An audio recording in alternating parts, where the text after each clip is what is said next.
The scream that pierced the frozen air that January morning in 1884 was swallowed almost instantly by the howling wind, but Vernon Ashford heard it anyway because he had learned long ago that survival in Nevada winters meant paying attention to sounds that did not belong. He reined in his bay gelding and stood in his stirrups, scanning the wide expanse of landscape that stretched between McGill and the mountain pass, his breath forming clouds in the brutal cold that had descended on the region 3 days prior and showed no signs of letting up. Another sound reached him, fainter this time, more desperate, and he spurred his horse toward it without hesitation, because out here, hesitation meant death. The snow was deep enough that his gelding struggled through the drifts, snorting with effort as Vernon guided him toward a cluster of pines where the wind had sculpted the snow into treacherous formations. What he saw when he crested a small rise made his heart clench with a mixture of alarm and determination. A chestnut mare lay on her side in a depression where the snow had to be at least 4 feet deep, her legs thrashing weakly, and beneath her he could see the dark fabric of a riding habit and a tangle of auburn hair that belonged to a woman pinned under the animal's considerable weight. Vernon dismounted before his gelding had fully stopped, his boots sinking into powder that reached past his knees. He waded toward the scene with the kind of urgency that came from knowing exactly how quickly cold could claim a life, especially when combined with injury and the crushing weight of a horse. The mare was still alive, her eyes rolling with panic, her breath coming in rapid clouds, but she was clearly exhausted from her struggle and possibly injured from whatever had caused her to fall in the first place.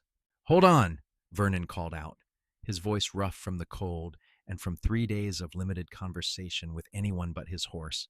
"I am coming."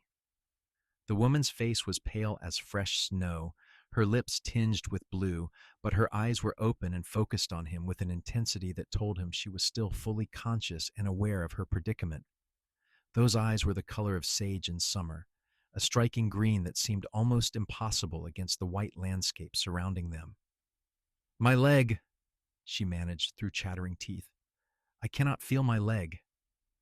Vernon assessed the situation with the practiced eye of a man who had spent 15 years working cattle and horses in some of the most unforgiving terrain the West had to offer. The mare had gone down in a spot where the snow had drifted deep against a fallen log, probably breaking through a hidden crust and tumbling sideways. The woman had been thrown partially clear, but not clear enough, and now the horse's barrel and hindquarters were pressing her right leg into the snow and frozen ground beneath. "I am going to lift her," Vernon said, already moving to position himself. "When I do, you pull yourself out as fast as you can. Do not try to stand. Just get clear." "You cannot lift a horse," the woman said, but there was hope in her voice beneath the disbelief. Vernon did not waste breath on explaining that he had lifted wagon wheels out of mud, pulled calves from difficult berths, and once hoisted a beam to free a trapped man in a barn collapse. He set his feet as firmly as the snow would allow, worked his hands under the mare's barrel, where he could get the best leverage, and called upon every ounce of strength his 6'2" frame possessed. The cold had made his muscles stiff, but adrenaline was a powerful thing, and so was the knowledge that this woman would die if he failed. He lifted. The mare weighed somewhere around 1,000 pounds, and Vernon was not truly lifting all of that weight, but he was lifting enough of it that his back screamed in protest and his arms trembled with the strain. The horse sensed what he was trying to do and made a feeble attempt to help, her front legs scrabbling at the snow. It was enough. The weight shifted and Vernon heard the woman gasp as circulation returned to her trapped limb in a rush that must have been agonizing. "Move!" he gritted out through clenched teeth. She moved. Despite what had to be excruciating pain, she used her arms and her good leg to drag herself backward through the snow, her riding habit collecting powder and ice as she went. The moment Vernon was sure she was clear, he let the mare down as gently as he could manage and then nearly collapsed himself, his chest heaving with effort and his arms shaking. The mare lay still for a moment, then made another attempt to rise. This time, without the woman trapped beneath her, she managed to get her front legs under her and then with a mighty heave struggled to her feet. She stood with her head low, trembling, but apparently not seriously injured beyond exhaustion and cold. Vernon turned his attention to the woman. She was sitting in the snow where she had dragged herself, cradling her right leg and breathing in sharp, shallow gasps that spoke of intense pain. Her riding habit was expensive, he noted absently, the kind of thing a woman from back east might wear, and it was wholly inadequate for the kind of weather that had gripped Nevada for the past several days. Her coat was well made, but fashionable rather than practical, and her gloves were thin leather that would do nothing against frostbite. "Let me see," Vernon said, kneeling beside her in the snow. "I am fine," she said automatically, but her face told a different story. She was pale as milk, and he could see the tightness around her eyes and mouth that spoke of someone trying very hard not to scream. "You are not fine," Vernon said bluntly. "But you will be if you let me help. I need to check if the leg is broken." She looked at him for a long moment, and he could see her weighing her options. Out here in the middle of nowhere with a storm coming on again, judging by the look of the sky, she did not have many. Finally, she nodded. Vernon worked as gently as he could, running his hands over her leg through the fabric of her riding habit. She flinched when he reached her shin, and he felt the beginning of swelling there.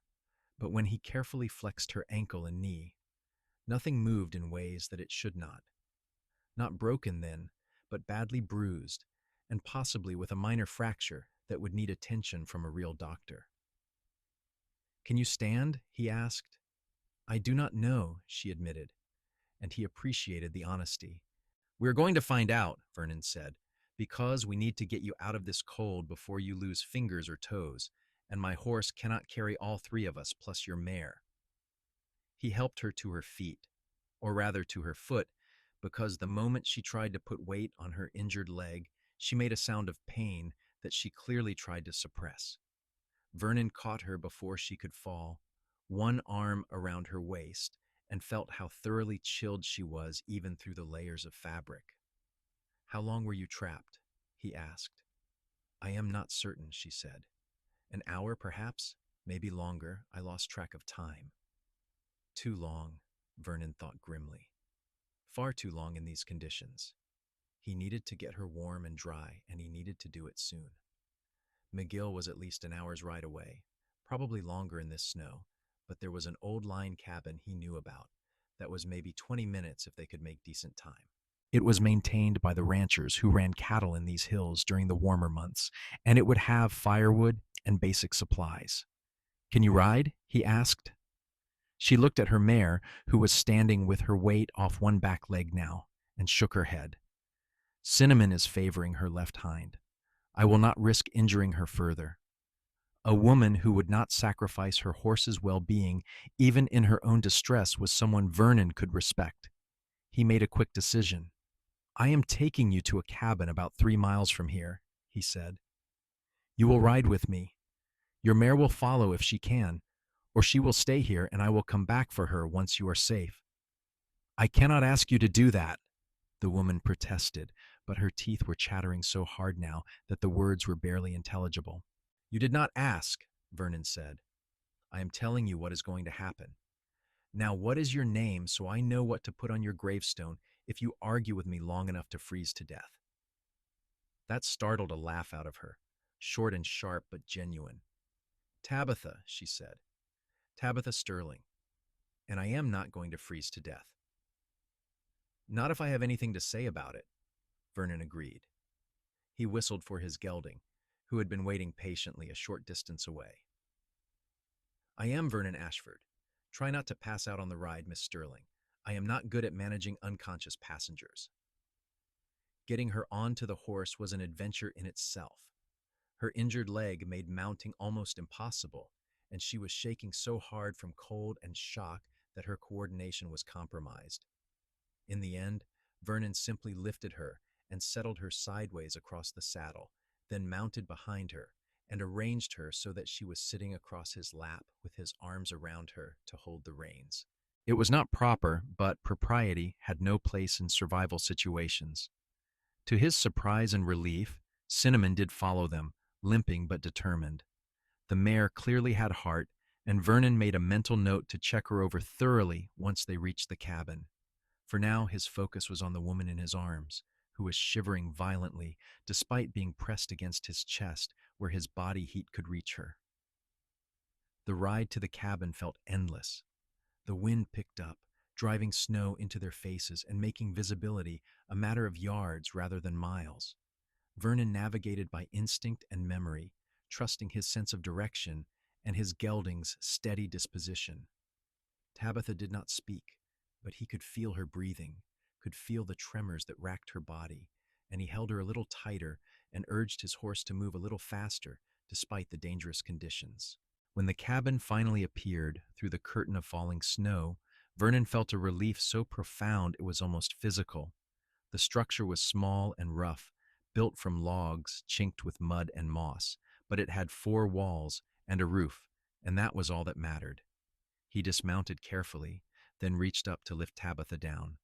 She made a small sound of pain when he jostled her leg, but she did not cry out, and he found himself admiring her fortitude, even as he worried about what injuries she might be hiding.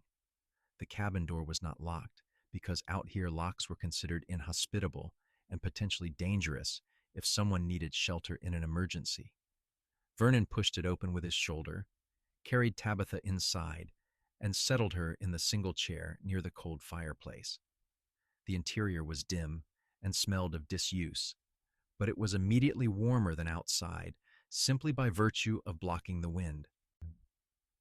"Stay here," Vernon said, which was unnecessary since Tabitha was clearly not going anywhere.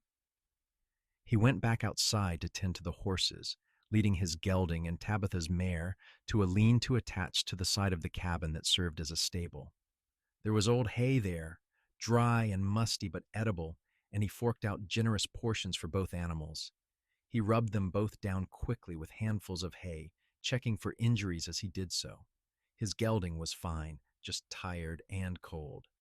Cinnamon had a strained tendon in her left hind leg, painful but not serious as long as she was rested and not asked to bear weight for a few days. Back inside, Vernon immediately set about building a fire. The cabin had a good supply of split wood stacked against one wall, and someone had left kindling in a box by the hearth.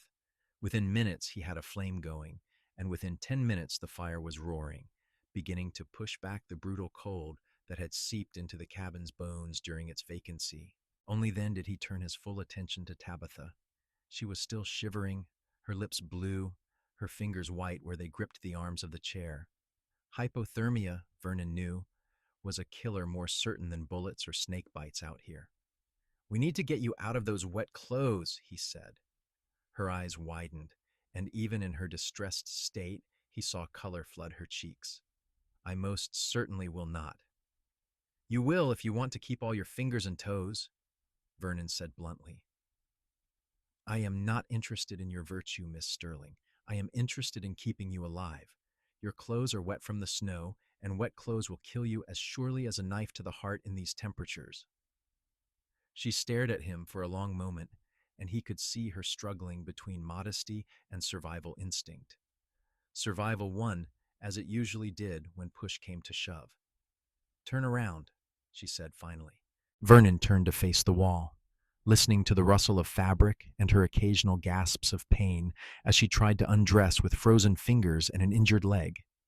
He kept his eyes fixed on a knot in the wood planking and thought about anything other than the fact that there was a beautiful woman undressing behind him in a remote cabin where they were likely to be stranded for hours, if not days.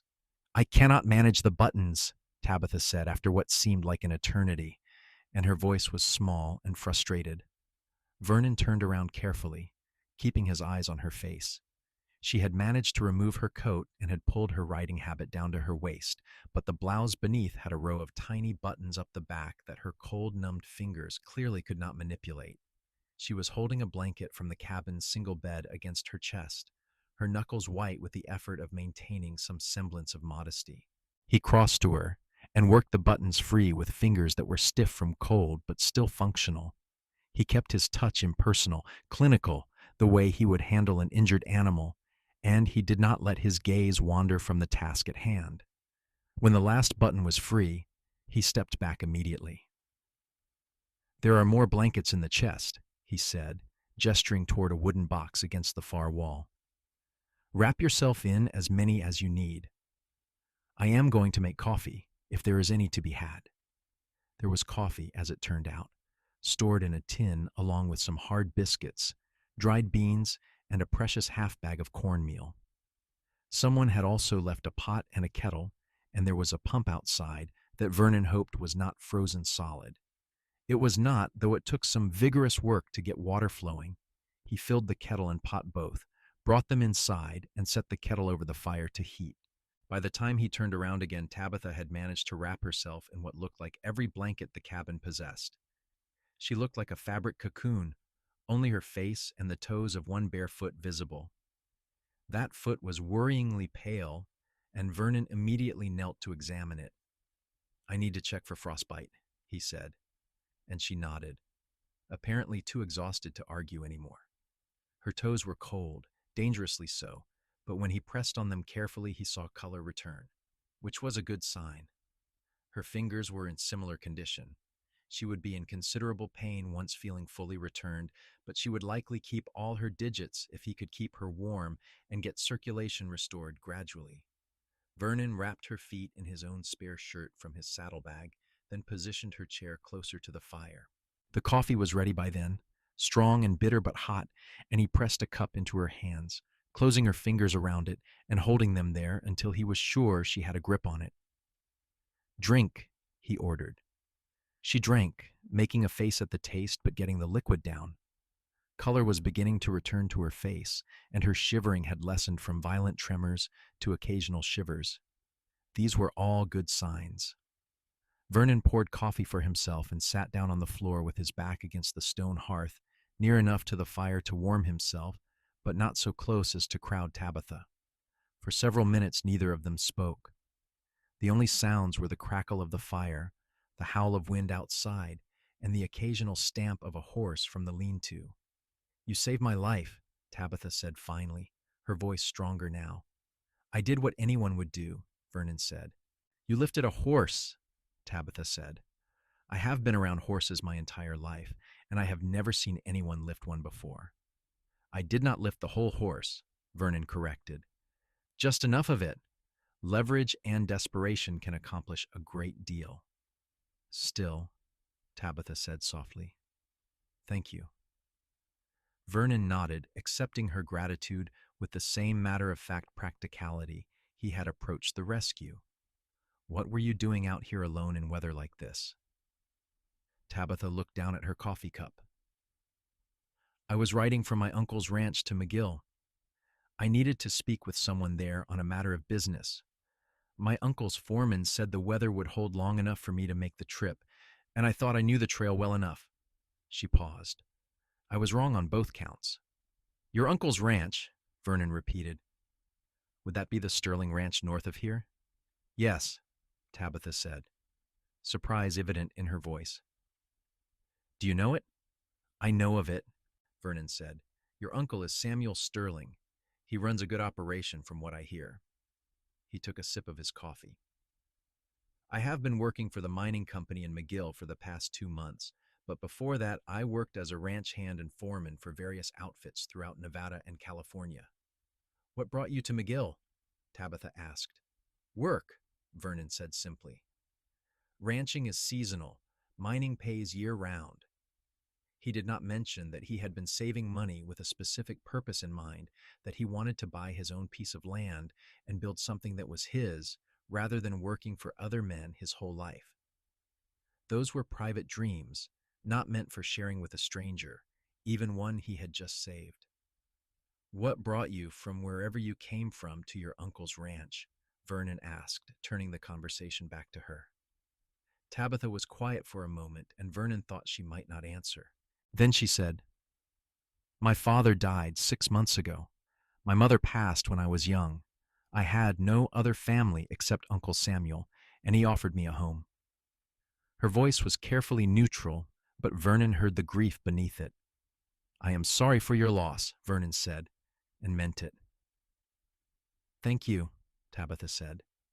She shifted in her chair, wincing as the movement jostled her injured leg. We lived in San Francisco. My father was a banker.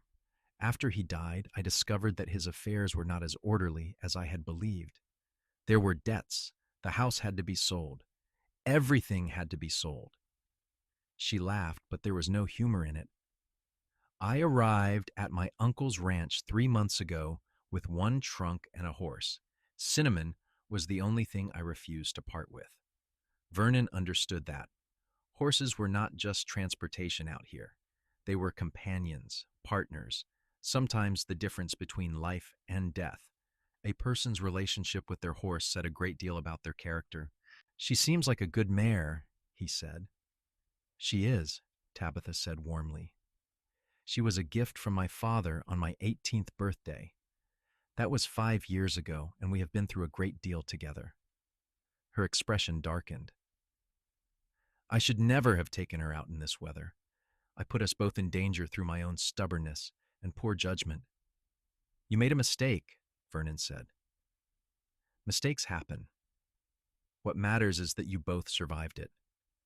They talked as the afternoon wore on, and the storm outside intensified.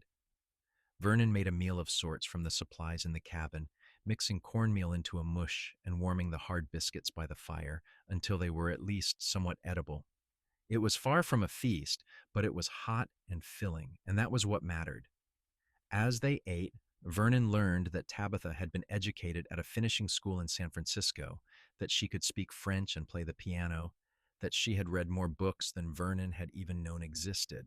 In turn, she learned that he had left home in Missouri at 16, that he had worked his way west doing every kind of labor imaginable, that he had learned to read from a school teacher in a mining camp who had been determined that no one in her town would remain illiterate if she could help it.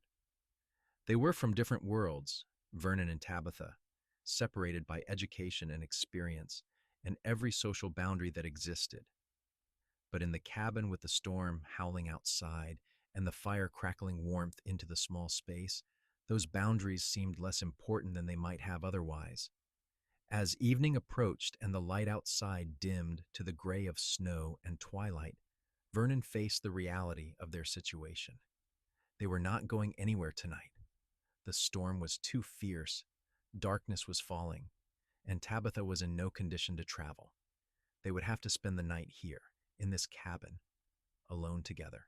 Miss Sterling, Vernon said carefully, I want you to understand that you are safe here. I will sleep by the door and you will have the bed. Nothing inappropriate will happen. Tabitha looked at him with those sage green eyes, and he saw understanding in them and something that might have been amusement. Mr. Ashford, she said, you lifted a horse off of me, carried me to shelter, tended my injuries, and fed me. I think I can trust you not to compromise my virtue over the course of one night. Vernon felt his face heat, which was ridiculous at his age. He was 31 years old, far too old to be blushing like a boy, but something about the way she looked at him made him feel off balance in a way he could not quite name. Still, he said, I wanted you to know. I do know, Tabitha said gently, and I appreciate your consideration. As darkness fell completely, Vernon built up the fire and made a pallet for himself near the door, using his saddle for a pillow and his coat for an extra layer of warmth. Tabitha was already settling into the bed, still wrapped in her cocoon of blankets, her injured leg elevated on a folded blanket. She looked small and vulnerable there, her auburn hair spread across the pillow, and Vernon felt something stir in his chest that he firmly told himself was merely concern for her well-being. Good night, Mr. Ashford, Tabitha said into the darkness. Good night, Miss Sterling, Vernon replied. Call out if you need anything. He lay awake for a long time, listening to the storm and the sound of Tabitha's breathing as it gradually slowed and deepened into sleep. He thought about the strange turn his day had taken, about how he had left McGill that morning simply intending to check on some equipment at a mine site and was now sheltering in a cabin with a woman he had only just met. He thought about how it had felt to lift that horse, knowing that another person's life hung on his strength. He thought about Tabitha's eyes and her laugh and the way she had not complained even when he knew she must have been in considerable pain. Finally, he slept. He woke to the smell of coffee and the realization that the storm had passed. Pale morning light was streaming through the cabin's single window, and Tabitha was sitting in the chair by the fire, one blanket wrapped around her shoulders, tending the pot that she must have filled and set to heat while he slept. "You should not be up," Vernon said, sitting up quickly and immediately regretting it as his back protested. Sleeping on a floor was considerably less comfortable at 31 than it had been at 20. "I needed to keep the fire going," Tabitha said, "and I thought you might like coffee when you woke." Vernon stood and crossed to the fire, taking the pot from her. "How is your leg?" "Painful," she admitted, "but I can put some weight on it if I am careful. I believe it will heal." Vernon examined her foot and ankle in the morning light. The swelling had gone down somewhat and the color was better. She would have spectacular bruises, but he was increasingly confident that nothing was broken. "We should get you back to your uncle's ranch," Vernon said, "or to McGill if you prefer. There is a doctor there." "Uncle Samuel's ranch is closer," Tabitha said, "and he will be worried. I was supposed to return yesterday afternoon." Vernon nodded. He went outside to check on the horses and found them both in good condition considering their ordeal. The lean-to had protected them from the worst of the storm, and they had hay and water. Cinnamon's leg was still swollen, but not as badly as the night before. She would need to be led rather than ridden, but she could make the journey. Getting Tabitha dressed again was a challenge since her riding habit was still damp in places and stiff with cold. Vernon hung it by the fire while they ate a quick breakfast of more cornmeal mush, and by the time they were ready to leave, it was at least dry, if not particularly warm. The ride to the Sterling Ranch took nearly 3 hours because they had to move slowly, both for Tabitha's comfort and to accommodate Cinnamon's injured leg. Vernon held Tabitha in front of him on his gelding, just as he had the day before, his arms around her to manage the reins, and he tried very hard not to notice how right it felt to hold her that way. They talked to pass the time and keep their minds off the cold. Tabitha told him about life in San Francisco, about the grand houses on Nob Hill, and the ships in the harbor, and the way fog rolled through the streets in the early morning. Vernon told her about a cattle drive he had been on years ago, about the dust and the danger and the strange beauty of 1,000 head of cattle moving across open prairie. When the buildings of the Sterling Ranch finally came into view, Vernon felt an odd mixture of relief and something that might have been disappointment. The rescue was over. He would deliver Tabitha safely to her family, and that would be the end of it. Their lives would diverge again, hers continuing at the ranch with her uncle, his returning to the mines and the boarding house where he rented a room. A man came running from the barn as they approached, calling out for Samuel Sterling. Within moments, the yard was full of people, ranch hands, and the house staff, and a large man with iron-gray hair who had to be Tabitha's uncle. Vernon dismounted and then carefully lifted Tabitha down, steadying her when her injured leg threatened to give way. Samuel Sterling was there immediately, his face a mixture of relief and anger and worry. "Tabitha! We sent men out looking for you. Where have you been? What happened?" "My horse fell in the snow up near the mountain pass," Tabitha said. "I was trapped underneath her. Mr. Ashford found me and got me to shelter." She gestured to Vernon. "He saved my life, Uncle Samuel." Samuel turned to Vernon, and his expression shifted to something assessing and grateful all at once. "Then I owe you a debt, sir, that I can never fully repay." He extended his hand. "Samuel Sterling." "Vernon Ashford," Vernon said, taking the offered hand. Sterling's grip was firm, the handshake of a man who worked with his hands despite whatever wealth he might have accumulated. "Come inside," Samuel said. "Both of you, you must be frozen and exhausted." What followed was a flurry of activity. Tabitha was whisked away by the housekeeper, a formidable woman named Mrs. Chin, who clucked over her like a mother hen and insisted she needed a hot bath and a doctor and bed rest immediately. Vernon found himself in the ranch house parlor, a room that was comfortably furnished without being ostentatious, warming himself by a fire, while Samuel poured whiskey into 2 glasses. "Tell me what happened," Samuel said, handing Vernon one of the glasses. Vernon told the story simply and without embellishment. He described finding Tabitha trapped, getting her to the cabin, waiting out the storm. He did not mention how it had felt to hold her on the ride, or how her laughter had made something in his chest tighten, or how wrong it felt now to be here without her. Samuel listened carefully, and when Vernon finished, he nodded slowly. "You are a man of action, Mr. Ashford, and my niece owes you her life." He paused. "What is it you do? What brings you to this part of Nevada?" "I am working for the copper mine in McGill," Vernon said, "but I have ranching experience. I worked as a foreman for the Triple Bar in California before I came here." "The Triple Bar," Samuel repeated, his eyebrows rising. "That is a good outfit. Why did you leave?" "I wanted to save money to buy my own land," Vernon said honestly. "Mining pays better than ranching, even foreman wages." Samuel nodded thoughtfully. "I find myself in need of a foreman," he said. "My last one retired and moved to Sacramento to be near his daughter. The pay is fair, and it includes room and board, if you are interested." Vernon stared at him. "Sir, I appreciate the offer, but I would not want you to feel obligated because of what happened with your niece. I am offering you a job because I need a foreman and you have the experience," Samuel said bluntly. "The fact that you saved Tabitha's life simply makes me more inclined to trust your character. What do you say?" Vernon thought about the mines, about the darkness and the dust, and the constant danger of collapse or explosion. He thought about his gelding, who deserved better than to stand idle all day while Vernon was underground. He thought about land and cattle and open sky. He thought about auburn hair and green eyes and a laugh that made him want to smile. "When would you want me to start?"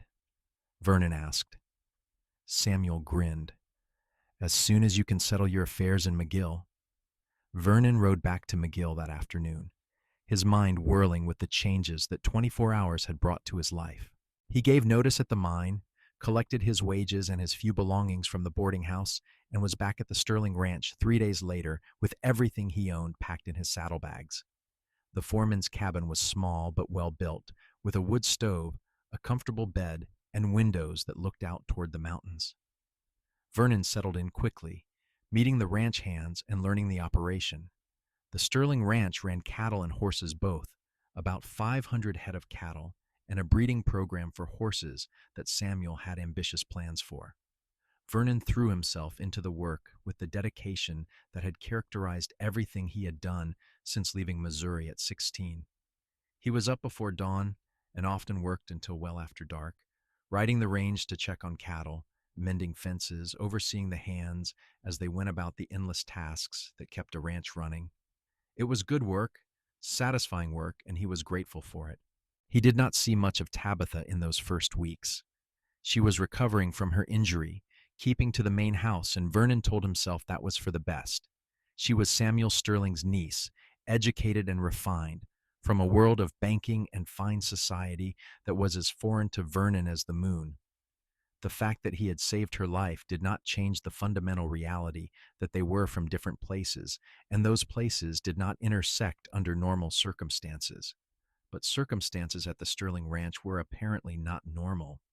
The first time Vernon saw Tabitha after starting his new position was at dinner one Sunday evening.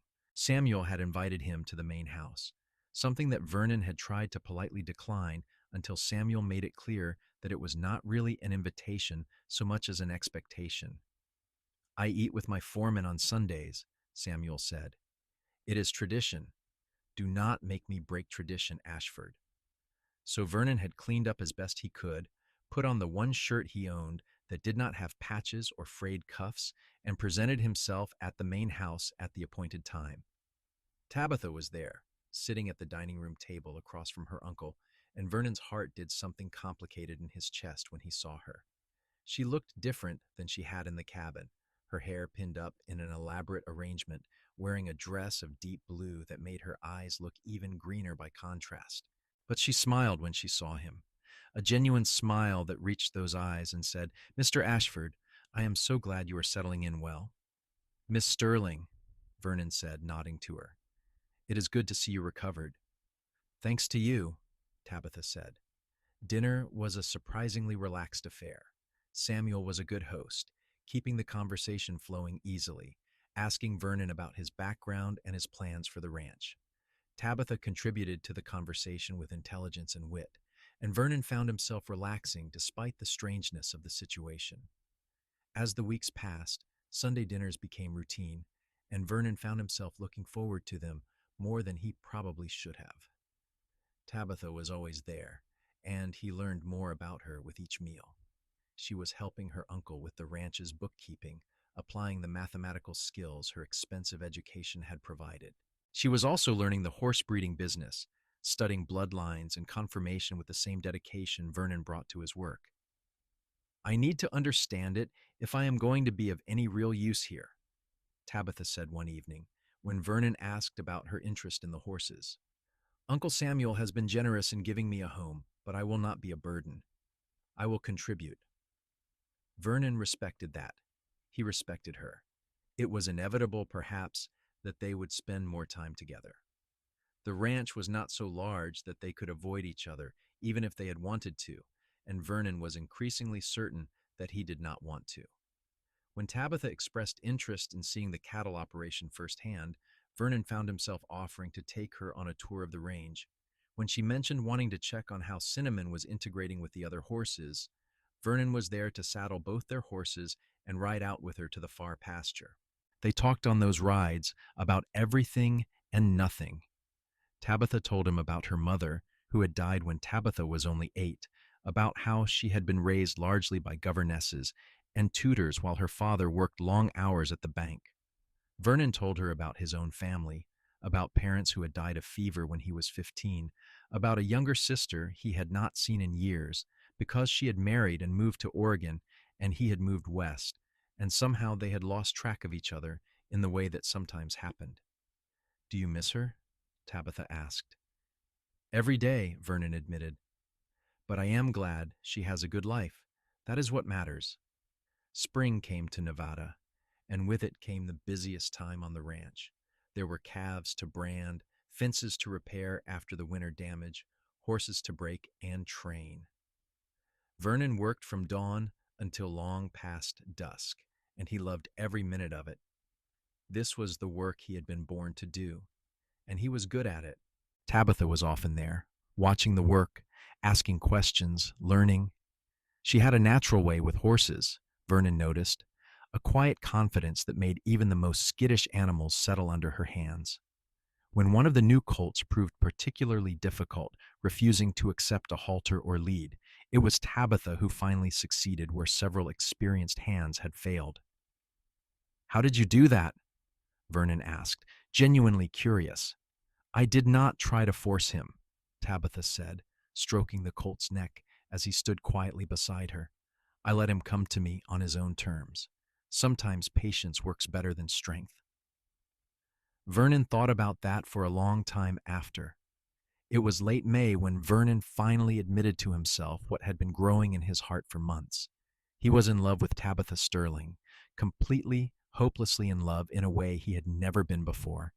He loved her intelligence and her kindness and the way she laughed at his terrible jokes. He loved how she was not afraid of hard work, how she treated the ranch hands with respect, how she could discuss horse breeding one minute and quote Shakespeare the next. He loved the way she looked at sunset with the light turning her auburn hair to copper and gold. The problem was that he had no right to love her. He was the foreman. She was the owner's niece. He had saved her life, yes, but that did not give him permission to court her or even to speak his feelings. To do so would be presumptuous at best and a betrayal of Samuel's trust at worst. So Vernon said nothing and tried to content himself with the rides they took together and the Sunday dinners and the occasional moments when their hands would brush reaching for the same tool or document and electricity would arc between them like lightning. He did not know if Tabitha felt the same way. Sometimes he thought he caught her watching him with something warm and wondering in her eyes. Sometimes her fingers would linger on his when he helped her mount her horse. Sometimes she would seek him out to show him something, a new colt or a particularly beautiful sunset, and the fact that she wanted to share these moments with him made his heart ache with hope. But hope was a dangerous thing, and Vernon tried very hard not to indulge in it. The truth came out on a June evening when Vernon was working late in the barn, checking on a mare who was due to foal any day. Tabitha found him there, carrying a lantern, wearing a simple cotton dress that was so different from her usual refined attire that for a moment he thought she was someone else. "I thought you might like some company," she said, "and some dinner." She held up a basket. They sat on hay bales and ate cold chicken and biscuits, while the mare dozed in her stall and the barn cats prowled for mice in the shadows. They talked about the day, about the ranch, about nothing important. And then in one of those silences that sometimes fell between them, Tabitha said, "Can I ask you something, Vernon?" It was the first time she had used his given name, and the sound of it on her lips made his breath catch. "Of course," he said. "Why do you avoid me?" Tabitha asked, and there was no accusation in her voice, only honest curiosity. "I do not avoid you," Vernon said, but it sounded weak even to his own ears. "You do," Tabitha said gently. "Or at least you avoid being alone with me any more than absolutely necessary. If I come to find you during the day, you make excuses about work that needs doing. On our rides, you keep conversation light and pleasant and never let it go anywhere deep. At Sunday dinners, you speak to my uncle, but rarely to me." She paused. "Have I done something to offend you?" "No," Vernon said quickly. "God, no. Tabitha, you could never offend me." "Then what is it?" she asked. Vernon looked at her, at those green eyes that had haunted his dreams for months, and he made a decision. He was tired of hiding. He was tired of pretending. If she rejected him, at least he would know, and he could begin the painful process of moving on. "I avoid you because I am in love with you," Vernon said, the words coming out rough and raw. "And I have no right to be. You are Samuel Sterling's niece, educated and refined, from a world I can barely imagine. I am the foreman, a man who spent 16 years working other people's land before finding a position here. The only reason we ever met is because I happened to be riding the trail the day your horse fell. You deserve someone from your own world, someone who can give you the life you left behind in San Francisco, not a cowboy who owns nothing but a horse and the clothes on his back." Tabitha stared at him, and in the lantern light, Vernon could not read her expression. He felt his heart sinking, certain that he had just ruined everything, that she would ask him to leave, or worse, would pity him. Then she started to laugh. It was not the reaction Vernon had expected, and for a moment he felt a flash of hurt before he realized that her laughter was not mocking. It was joyful, relieved, almost giddy. "Vernon Ashford," Tabitha said when she could speak again, "I have been in love with you since the day you lifted a horse off of me in a snowstorm. Possibly even before that, when you wrapped your shirt around my feet and made terrible coffee and told me I was not allowed to freeze to death because you were not good with unconscious passengers." She slid off her hay bale and crossed the space between them, standing directly in front of him so that he had to tilt his head back to look up at her. "I do not want someone from my old world. That world is gone, and I do not miss it. I want someone strong and kind and honorable. I want someone who treats his horse with respect, and the ranch hands with fairness, and me with a consideration that makes my heart ache. I want you, Vernon. Only you." Vernon stood slowly, his heart hammering so hard he was certain she must be able to hear it. "Are you certain?" he asked.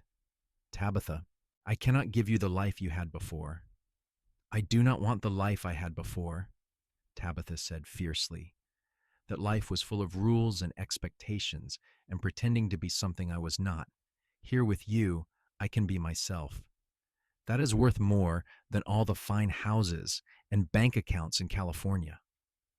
Vernon reached out tentatively and took her hand, marveling at how small it felt in his, how delicate and strong all at once. Your uncle, he said. Samuel might not approve. Uncle Samuel likes you, Tabitha said. He has told me more than once that hiring you was one of the best decisions he has made in years, and he wants me to be happy. She squeezed his hand. You make me happy, Vernon. Vernon pulled her close, slowly, giving her every opportunity to change her mind or step away. She did neither. Instead, she came into his arms as if she belonged there, resting her head against his chest, and Vernon wrapped his arms around her and thought that he had never held anything more precious in his entire life. I love you, he said into her hair. I will spend the rest of my life proving that if you will let me. I love you too, Tabitha whispered. And yes, yes to everything. They stood there in the barn for a long time, holding each other, while the mare dozed and the cats hunted and the night deepened around them.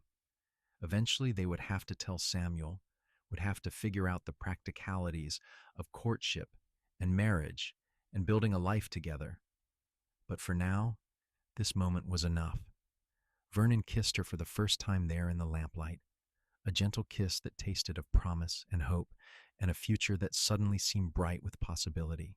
Tabitha kissed him back with an enthusiasm that made him smile against her lips, and when they finally pulled apart, they were both grinning like fools. We should probably go tell your uncle, Vernon said reluctantly. Probably, Tabitha agreed, but neither of them moved. The mare chose that moment to shift in her stall and make a low sound of distress. Vernon released Tabitha immediately and went to check on the horse. The mare was definitely in labor now, her sides heaving, and Vernon knew he would be spending the night in the barn. I should get Uncle Samuel, Tabitha said. He will want to be here for the birth. And you should get some rest, Vernon said. This could take hours. I am staying, Tabitha said firmly. I want to help. They delivered the foal together as midnight approached, working in tandem with the ease of people who understood each other without needing words. The colt was a fine one, leggy and strong, on his feet within an hour of birth and nursing vigorously.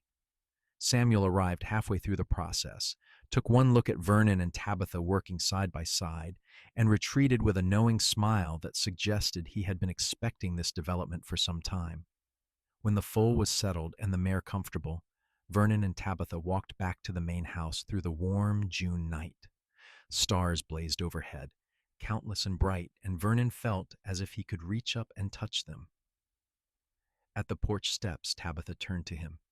Thank you, she said. For what? Vernon asked.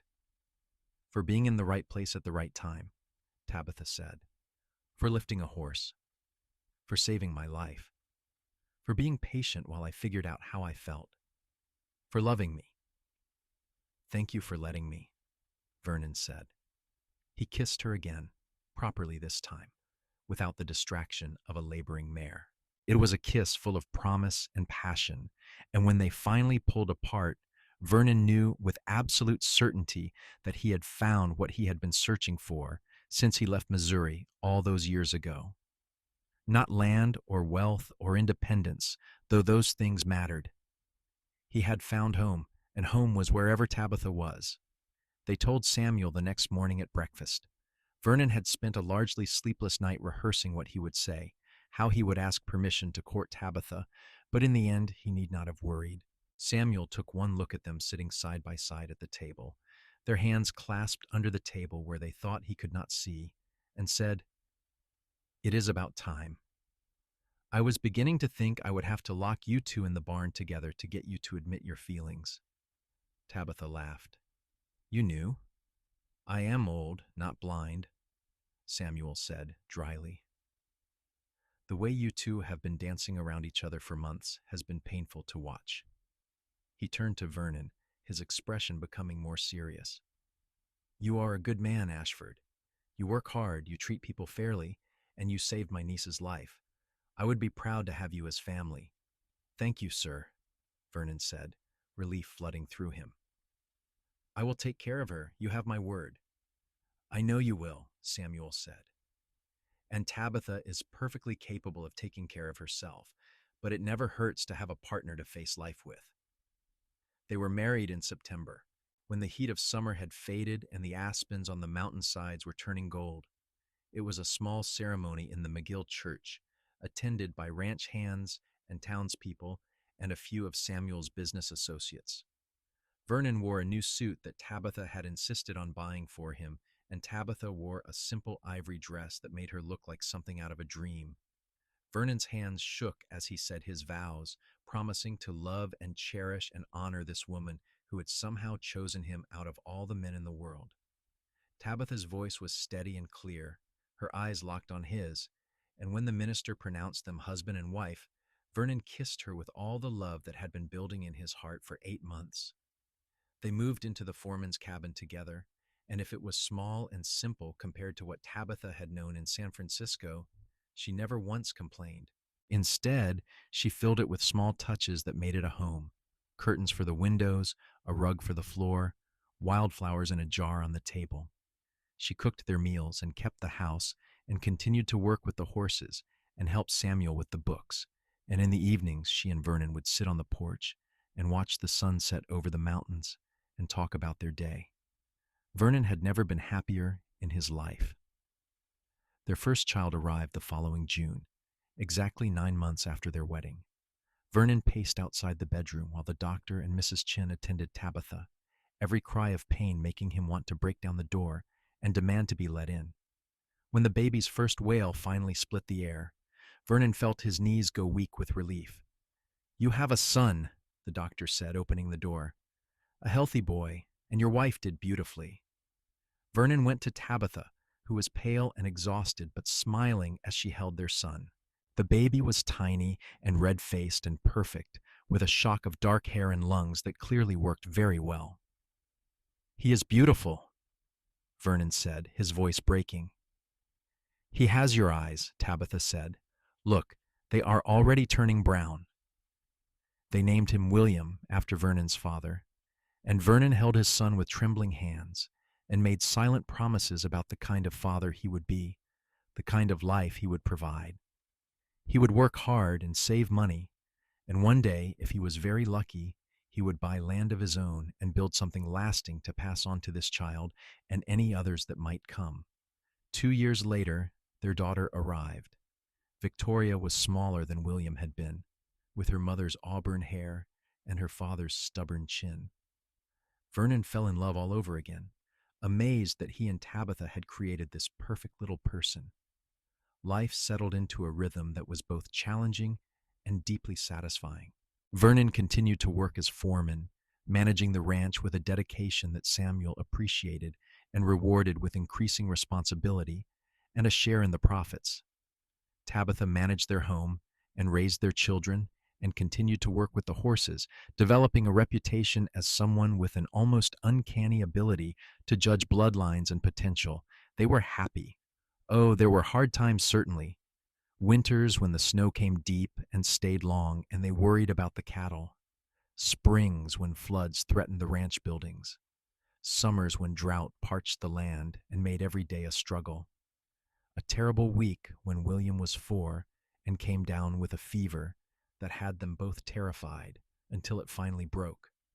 But they faced everything together, Vernon and Tabitha, and that made all the difference. Samuel Sterling passed away peacefully in his sleep in the winter of 1891, and his will revealed what he had been planning for years. The ranch was to be split evenly between Tabitha and Vernon, with the provision that it remain an operating cattle and horse ranch and never be sold to outside interests. It was a legacy and a responsibility, and they accepted it with gratitude and determination to honor Samuel's memory. Running the ranch as owners rather than employees was a challenge, but it was one they rose to meet. Vernon hired a new foreman, a young man from Texas with good experience and better instincts. Tabitha expanded the horse breeding program, acquiring new stock and developing a line of working horses that became sought after throughout Nevada and California. Their family grew. A second daughter arrived, then another son. The cabin became too small, and they built a new house on a rise overlooking the main ranch buildings, large enough for their expanding family, but not so grand as to be pretentious.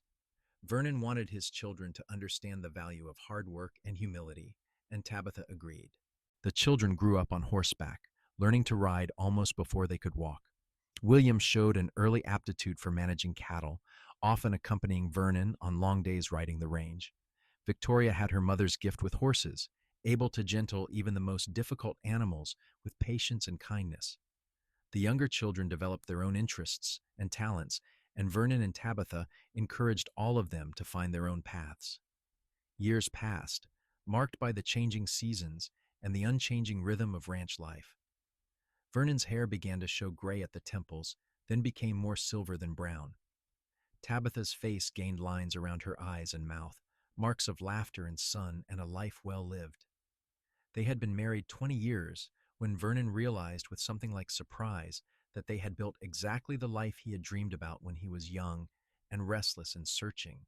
He had land, good land that stretched across thousands of acres of Nevada hills and valleys. He had cattle and horses, a thriving business that provided employment for dozens of people and was respected throughout the region. He had children who were growing into good, decent human beings who would carry on after him. Most importantly, he had Tabitha, still beautiful, still strong, still the best thing that had ever happened to him. Every morning when he woke next to her, every evening when they sat on their porch and watched their grandchildren play in the yard, he remembered the day he had heard a scream in a snowstorm and made the decision to investigate. That decision had changed everything. One evening in the autumn of their 25th year of marriage, Vernon and Tabitha sat on their porch, as they had done thousands of times before. The sun was setting, painting the sky in shades of orange and gold and deep purple. Their grandchildren, William's 3 children and Victoria's twin boys, were playing in the yard under the watchful eye of their parents. "Do you ever think about that day?" Tabitha asked suddenly. "The day we met?" "Every day," Vernon said honestly. "I think about how different my life would be if I had been riding a different trail, if the wind had been blowing differently and I had not heard you, if I had not been strong enough to lift the horse, or if we had not made it to the cabin in time. All the ways it could have gone wrong," Tabitha said softly. "All the ways it went right," Vernon corrected. He reached over and took her hand, their fingers intertwining with the ease of long practice. "I was looking for something my whole life, Tabitha. I just did not know what it was until I found you." "I was trapped," Tabitha said. "Literally trapped under a horse in the snow, but also trapped by my circumstances, by grief, by not knowing what my life would become after losing everything I had known. And then you came along and lifted all of that weight off of me, not just the horse, but all of it." Vernon squeezed her hand. "We lifted each other," he said. "That is what love does. It makes you stronger than you could ever be alone." They sat in comfortable silence as the sun completed its descent and the first stars began to appear. From inside the house came the sounds of dinner being prepared, the chatter of family, the normal, everyday noises that Vernon had learned to cherish because he understood how precious and fragile they were. "I love you," Tabitha said, "not for the first time and not for the last. Thank you for finding me." "I love you too," Vernon said. "Thank you for letting me." The grandchildren ran up to the porch then, demanding attention, wanting to show Vernon a particularly interesting rock or asking Tabitha to tell them again about the time she and their grandfather had delivered a foal in the middle of the night. Vernon and Tabitha shared a smile over the children's heads, a smile that held 25 years of marriage and partnership and love. Later, after the grandchildren had gone home and the house was quiet, Vernon and Tabitha lay in their bed and talked about plans for the next season, about which fields should be rotated and which horses should be bred, and whether it was time to expand the main barn. It was ordinary conversation, practical and unromantic, but to Vernon it was as much a love song as any poetry ever written. This was what he had lifted that horse for, he thought, as sleep began to claim him. Not just to save one woman's life in that moment, but to claim his own life, his own happiness, his own future. Every ounce of strength he had poured into that desperate effort had been returned to him a thousandfold in the form of Tabitha's love, their children, their grandchildren, their life together.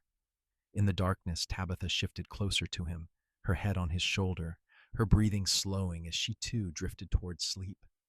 Vernon wrapped his arm around her and closed his eyes, grateful beyond words for a snowstorm in January, for a scream he had heard over the wind, for the strength to do what needed to be done, and the wisdom to recognize a gift when it was offered to him.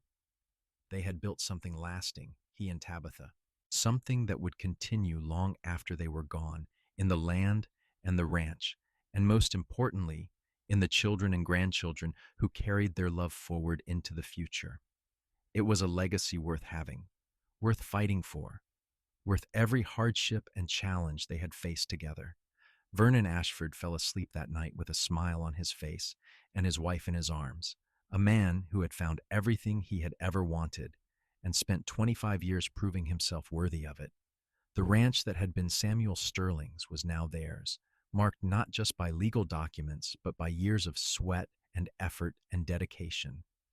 The children they had raised were good people, finding their own paths, but always knowing they could come home.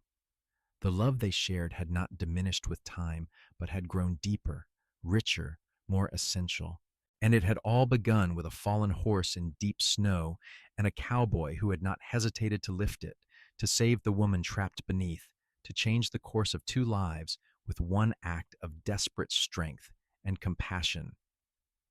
Vernon sometimes wondered what would have happened if he had not been there that day, but he never let himself dwell on such thoughts for long. What mattered was not what might have been, but what was. And what was perfect in its imperfection, beautiful in its ordinary extraordinariness, precious beyond measure.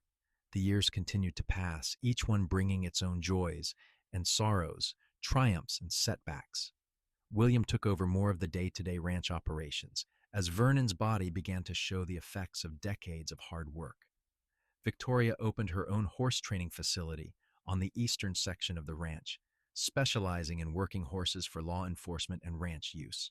The younger children found their own callings, some staying in Nevada, others venturing out to build their own lives elsewhere, but always returning for holidays and important occasions. Through it all, Vernon and Tabitha remained the center, the foundation upon which everything else was built.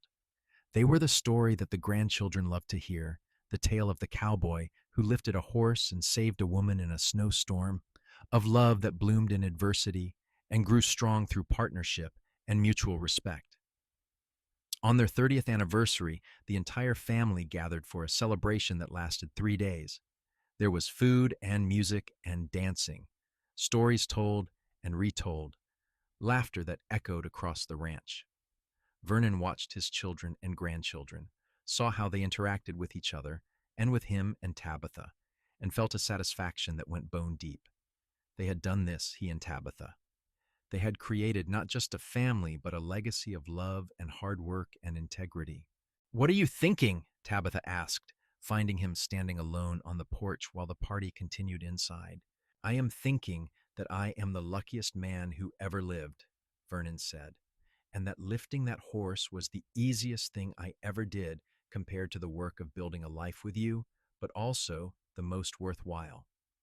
Tabitha laughed and wrapped her arms around his waist, leaning her head against his chest, just as she had done in that barn so many years ago when they had first admitted their feelings for each other. "You always were strong," she said, "in body and in heart. That is why I fell in love with you.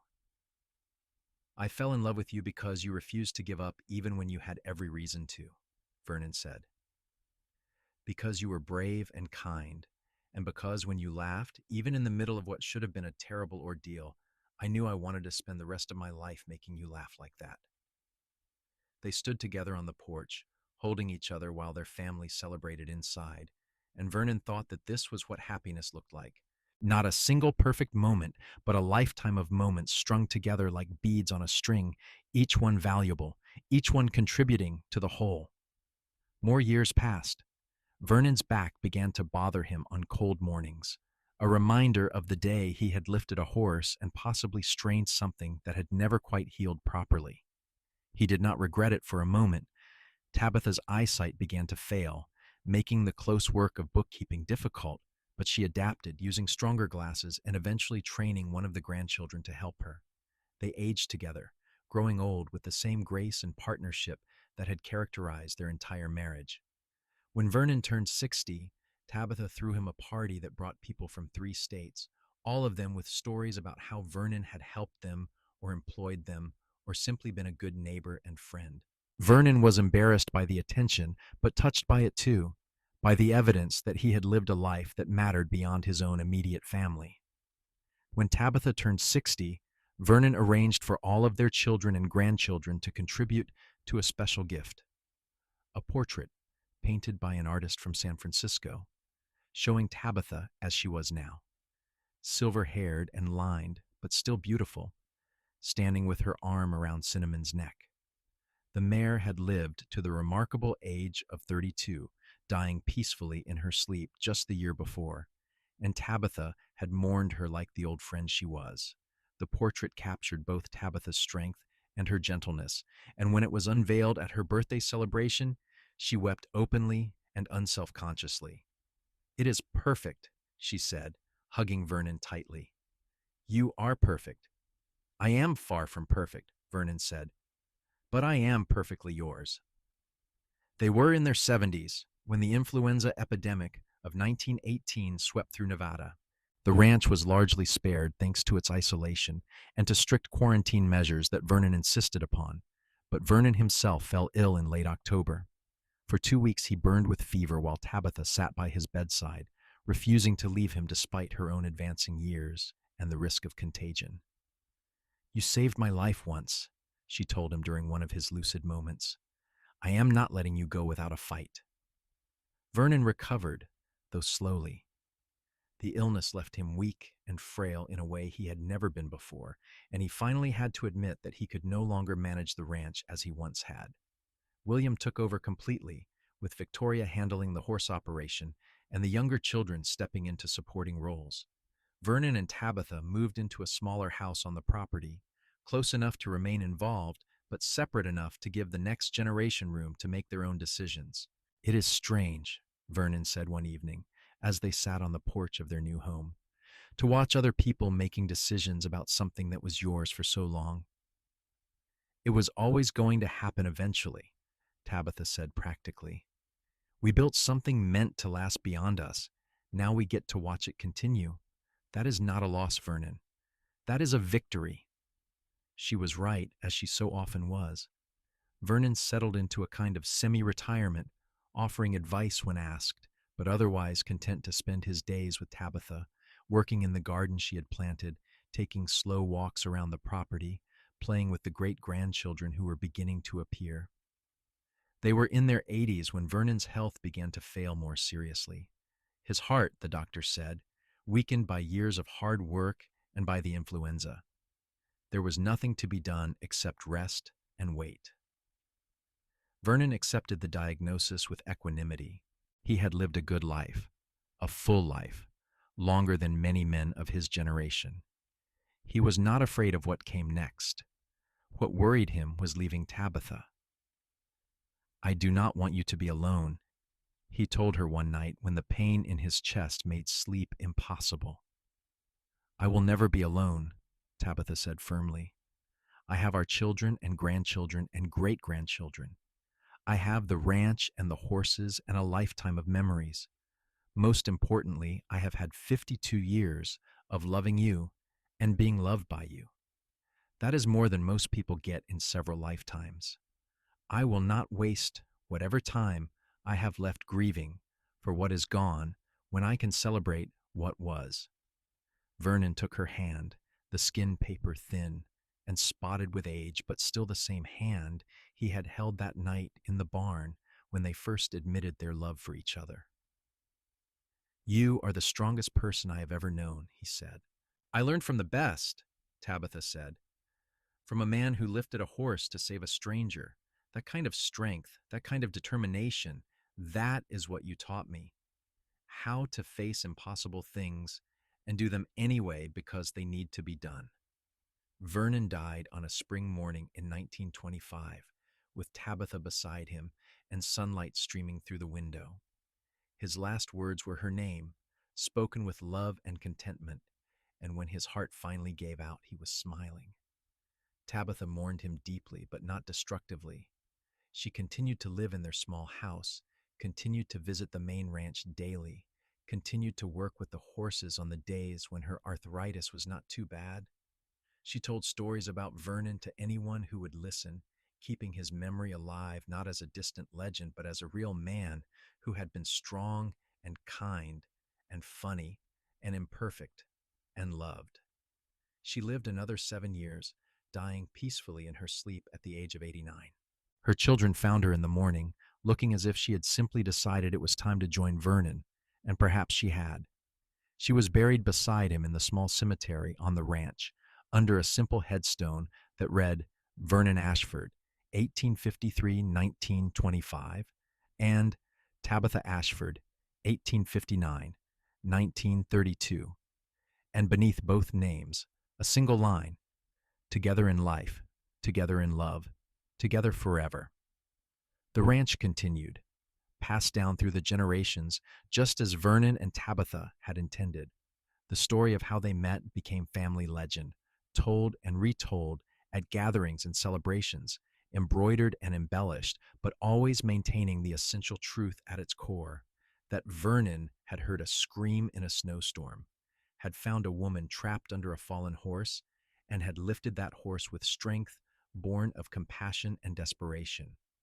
That this single act had changed two lives and created a legacy that extended far beyond anything either of them could have imagined on that cold January day in 1884. William's children ran the ranch after him, and their children after them. The Ashford name became synonymous with quality horses and good business practices throughout Nevada and beyond. The house that Vernon and Tabitha had built was maintained carefully, becoming a kind of shrine to the family's history. The portrait of Tabitha with Cinnamon hung in the main parlor, and visitors always commented on the strength and gentleness in the painted face. Generations later, Ashford descendants still told the story of the cowboy who lifted a horse.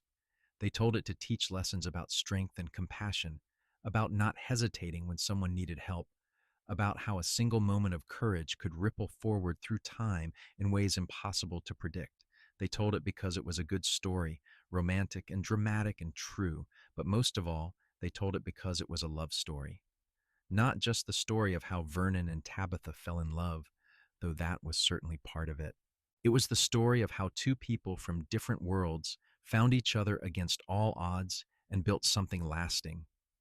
It was about partnership and respect and the kind of deep, abiding love that sustained them through decades of joy and hardship. It was about choosing each other every day, in big ways and small, in extraordinary circumstances, and in the ordinary rhythms of daily life. Vernon had lifted a horse in deep snow on a January morning in 1884, and in doing so, he had saved Tabitha Sterling's life. But in all the years that followed, she had saved his life too, in all the ways that mattered. She had given him purpose and partnership, and a love that transformed him from a restless drifter into a man with roots and legacy. Together, they had built not just a ranch, but a life, not just a family, but a dynasty of love that extended far beyond their own years. And it had all begun with one act of desperate strength, one moment of choosing to help rather than to pass by, one decision to lift impossible weight because a stranger needed saving. Vernon Ashford had lifted a horse, but what he had really done was lift himself and Tabitha into a future neither of them could have imagined, a future that became more beautiful and meaningful than any dream. That was the story. That was the legacy. That was what endured long after the individuals were gone, in the land they had worked and the children they had raised. and the love they had shared. Vernon and Tabitha Ashford had shown generations what it meant to face impossible odds with courage, to love deeply and completely, and to build something that would outlast their own brief time on earth. Their story lived on, told and retold. A reminder that sometimes the most important moments in life come without warning, that strength is not just physical, but emotional and spiritual, and that love, true love, can transform everything. A cowboy lifted a horse in the snow, saved a woman's life, and in doing so found his own salvation. That was how it began, and that was how it would be remembered, a testament to the power of compassion and the enduring nature of love that spanned not just a lifetime, but generations, echoing forward through the years like the clear sound of a bell ringing across a silent, snow covered landscape.